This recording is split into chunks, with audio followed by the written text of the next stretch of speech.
La Bible en un an. Exode chapitre 39 à Exode chapitre 40. Psaume 35, 1 à 16. Proverbe 9, 11 à 12. Lecture du 15 février.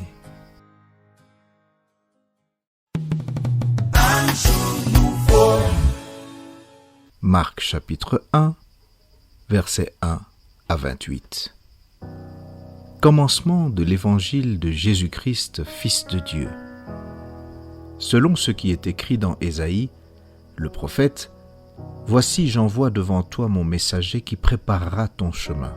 C'est la voix de celui qui crie dans le désert, « Préparez le chemin du Seigneur, aplanissez ses sentiers. » Jean parut, baptisant dans le désert et prêchant le baptême de repentance pour la rémission des péchés. Tout le pays de Judée et tous les habitants de Jérusalem se rendaient auprès de lui et, confessant leurs péchés, ils se faisaient baptiser par lui dans le fleuve du Jourdain. Jean avait un vêtement de poil de chameau et une ceinture de cuir autour des reins. Il se nourrissait de sauterelles et de miel sauvage. Il prêchait, disant, « Il vient après moi celui qui est plus puissant que moi, et je ne suis pas digne de délier en me baissant la courroie de ses souliers.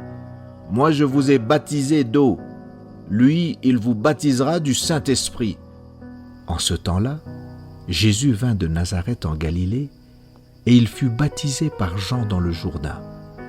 Au moment où il sortait de l'eau, il vit les cieux s'ouvrir et l'Esprit descendre sur lui comme une colombe. Et une voix fit entendre des cieux ces paroles. « Tu es mon Fils bien-aimé. En toi, j'ai mis toute mon affection. » Aussitôt l'Esprit poussa Jésus dans le désert, où il passa 40 jours, tenté par Satan. Il était avec les bêtes sauvages, et les anges le servaient.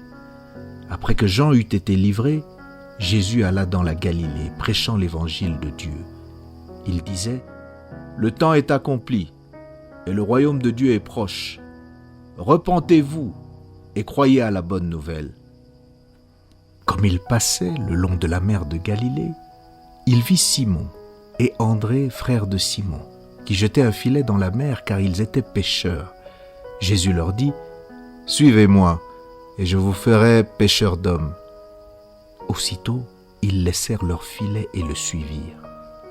Étant allé un peu plus loin, il vit Jacques, fils de Zébédée, et Jean, son frère, qui eux aussi étaient dans une barque et réparaient les filets. Aussitôt, il les appela. Et laissant leur père Zébédée dans la barque avec les ouvriers, ils le suivirent. Ils se rendirent à Capernaum. Et le jour du sabbat, Jésus entra d'abord dans la synagogue et il enseigna. Ils étaient frappés de sa doctrine, car il enseignait comme ayant autorité et non pas comme les scribes. Il se trouva dans leur synagogue un homme qui avait un esprit impur et qui s'écria, « Qu'y a-t-il entre nous et toi, Jésus de Nazareth? Tu es venu pour nous perdre. Je sais qui tu es, le Saint de Dieu. » Jésus le menaça, disant, « Tais-toi et sors de cet homme. » Et l'esprit impur sortit de cet homme, en l'agitant avec violence et en poussant un grand cri. Tous furent saisis de stupéfaction, de sorte qu'ils se demandaient les uns aux autres, « Qu'est-ce que ceci? Une nouvelle doctrine. Il commande avec autorité même aux esprits impurs, et ils lui obéissent. » Et sa renommée se répandit aussitôt dans tous les lieux environnants de la Galilée.